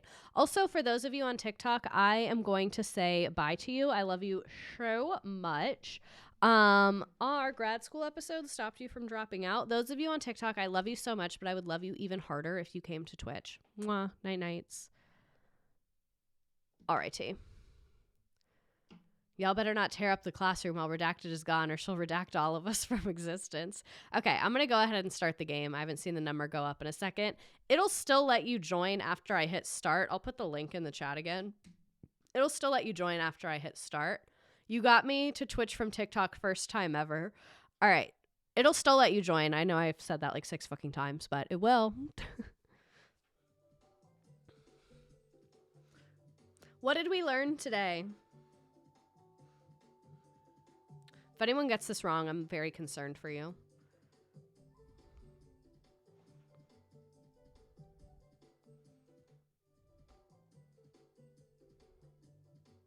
Missouri mentioned. That's hilarious. I was like, Miss R.I. mentioned? Sorry, you can hear my snot. It's allergy season, ladies. This is a good topic. I'm really feeling like alive. Like I feel God in this Chili's tonight. And I'm excited to talk to you about the Civil War tomorrow. And thank you, first time chat, Drewby6511. I'm glad you're here. Enslaved people lost out on an estimated how much for their labor? I just bent my knee and it hurts so bad.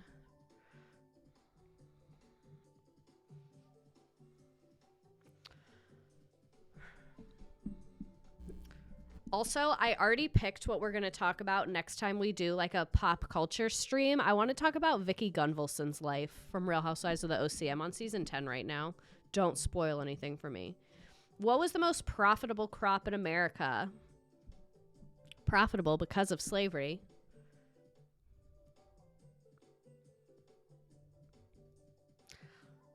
Riley Ota, thank you for following. I'm very close to 10,000 followers. It would be very slay if more people followed me. You don't have to, but it's free, which is cool. Vicky is a train wreck. Exactly. Kodo Insurance, though. When Missouri was added as a slave state, which free state was added? And slave state meaning slavery was legal there. Not, like, obviously they did not allow enslaved people to practice state government duties because it's slavery. You get the point. It was Maine. So close. That was the 1821, the Missouri Compromise. Tricked you, because 1850 is the more intense one. Who led a rebellion of enslaved people in 1831? We talked about two. One was in 1831, one was in 1859. That's the only hint I will give you. I missed almost the whole thing, so I'm basing this off my public school education. Hopefully it works well for you.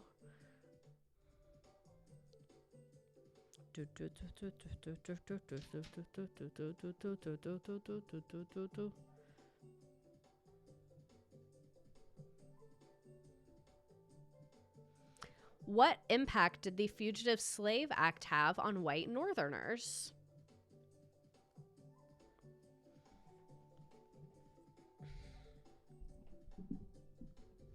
Missouri mentioned winning is killing me.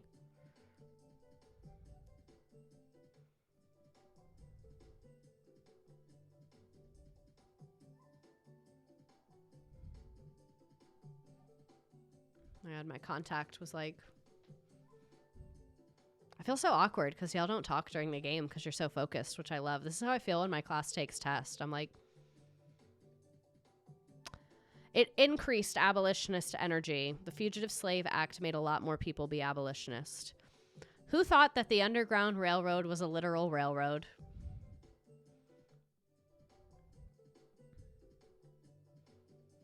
I'm going to blame my history teacher for letting us use Google on every exam. I hate when kids are like, can we use Google on this? I'm like, literally, no, it's a test. Like, what are people allowing you to do? Because we watched the clip. I felt it was relevant. Portia. Don't make me call Portia. How was the status of slavery determined under the Kansas-Nebraska Act? My history teacher was extremely far right and showed up high all the time. Interesting. I feel like usually far right people go more alcohol, cigarettes. High on what?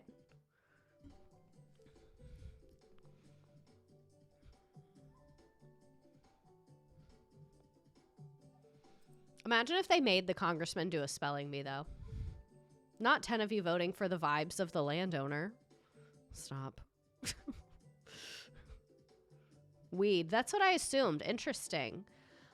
What election was the final tipping point of the Civil War where Lincoln got elected and the South freaked the fuck out? It's a hard question. A lot of y'all are getting it wrong. A lot of y'all are getting it wrong. Interesting. Guess I should be fired. This is how I act in class too, just by the way. 1860, baby. Well, you said it got rowdy in Kansas. That's the commercial for the Civil War. No one declared war yet. I picked the right housewife, but can't remember dates. What are we learning next week? You literally typed in the year when you looked up the map. My ability to read left the moment we started the game. Same. My nose is itchy. I hope all of you get this right because it's literally on my screen. It's the Civil War. It's not a test. It's a fun trivia game and we're having a nice time. Alrighty. Nice job, Kate, in first place. Then we have Stoned History, Choo Choo, Mads, Missouri mentioned, Steven, Stormy Penguin, Rose, Fiona, Angie, Bleeding Kansas, a Wingstop parking lot. Love the ranch at Wingstop. Haley, Toddler and the Machines, Caitlin, Emily, Megan, Bye Baby Angel, Rice, Laura. I will scroll through the rest. It wasn't a real train. Charles Sumner Head Wound, Cheeseburger Queen, a literal underground railroad, Arby's parking lot, John Brown Fan Cam, Asparagus Dino Nugget, States Right to What? Exactly. States Right to What? So, thank you so much for being here. Anything I miss? Anything that stood out to you? Anything that surprised you? Anything... Not 45, what? First time I got to take the quiz live. We love that. This is not a test. This is fun. Needs to be added to the Misredacted stream bingo board. Anything that surprised you or stood out to you? That's mainly what I want to know is like, what did you not learn? Like, what did we talk about tonight that you're like, why the fuck had no one ever told me that? Missed opportunity for someone's name to be an underground parking lot. And yes, someone who said, I didn't realize they had tunnels. Some parts were underground, but most of it wasn't. It was like they said, like a network of people. I didn't make a meme. Please don't cane me as punishment. I love my nerdy little Tuesday night parties. I never thought about the fact that the tunnels needed air. I only knew Nat Turner's name. I didn't know what he did. The Underground Railroad wasn't a train, maybe. I forgot Lincoln didn't win a majority. Not to get political, but beans. The cost of enslaved people and how much they should have earned. Not related, but I feel like Mr. Dact would appreciate us. Not the Sam on the Royal Palace bullshit. If you don't like your country, go back to your country. Oh, right, it doesn't exist. Is that William Sherman? We'll talk about him next week. But anyway, thank you so much for being here. Never learned about California, the skin purse, the revolts, Lincoln not being the free the slaves guy. Exactly. That Uncle Tom was written by a white housewife. Exactly. All righty. Thank you so much for being here. I will see you next week for the Civil War. Have a great night. Love you.